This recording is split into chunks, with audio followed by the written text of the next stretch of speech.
Hey everyone, and welcome back to the series.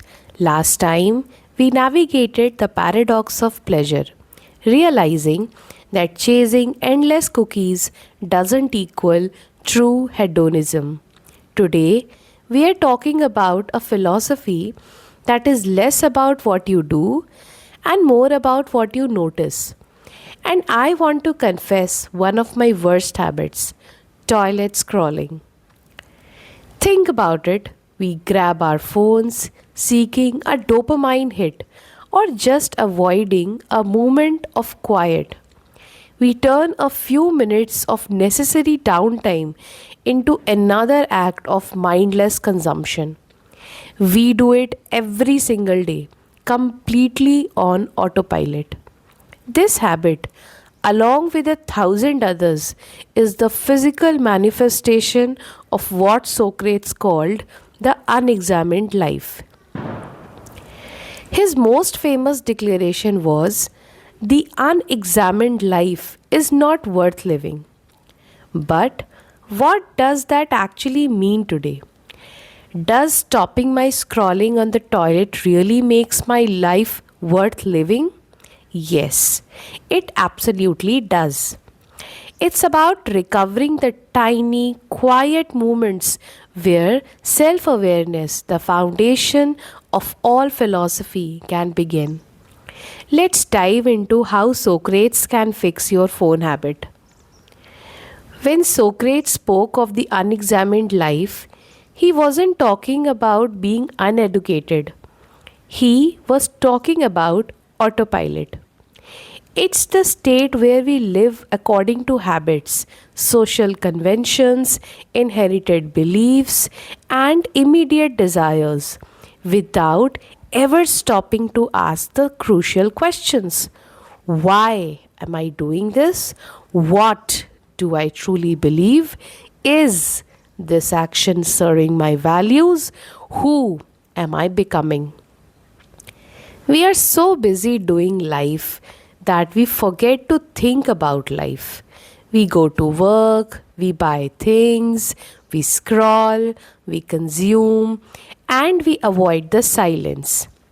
The moment of quiet contemplation, even on the toilet, becomes a threat we fill with noise. Socrates argued that if you don't use reason and self inquiry to shape your life, you are essentially living a life dictated by external forces. You are a puppet on strings held by culture, habit, and algorithms. Socrates' remedy for the unexamined life is simple but not easy: know thyself. This isn't just a fluffy quote, it's a call to active, relentless self awareness. It starts with asking fundamental, often uncomfortable questions, what we now call the Socratic method. When I was toilet scrolling, the examined question I failed to ask was, why do I need to look at this phone right now? The examined life doesn't mean you stop everything and become a monk. It means you pause before the automatic action and apply reason. It means recovering those quiet, unassigned minutes where you can simply observe your thoughts and feelings.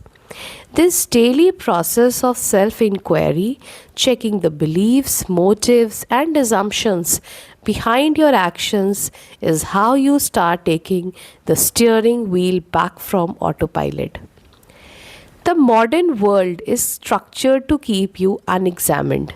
Our phones, streaming services, and constant news cycle are all designed to keep you on that autopilot. They fill every available mental space. So, here's how you can apply the ancient fix. Identify your autopilots. Find one tiny meaningless habit you do mindlessly, like scrolling while waiting for coffee, immediately checking your phone in the morning, or yes, the toilet scroll. Create a barrier. Before you engage in the automatic action, impose a deliberate pause. Just 5 seconds. In that pause, ask, is this what I choose to do right now? And why? Reclaim the void.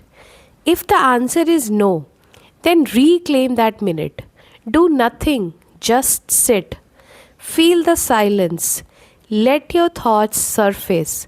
That raw, unmediated self observation is the beginning of all Socratic wisdom.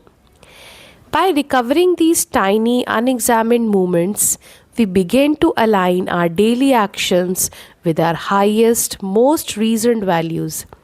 We stop being puppets of our habits and start living deliberately. The unexamined life isn't a life of sin, it's a life of waste. It's wasting the only thing we truly own, our capacity for reasoned choice. The next time you reach for your phone to fill a moment of silence, be it on the sofa, in line, or yes, in the bathroom, remember Socrates. That moment of pause is your choice to escape the autopilot. The examined life is simply a life lived deliberately, one conscious choice at a time. It's worth the effort. What's the one tiny mindless habit you are ready to start examining? Let me know in the comments below. Like and subscribe if you want to keep living an examined life, and I'll see you in the next video.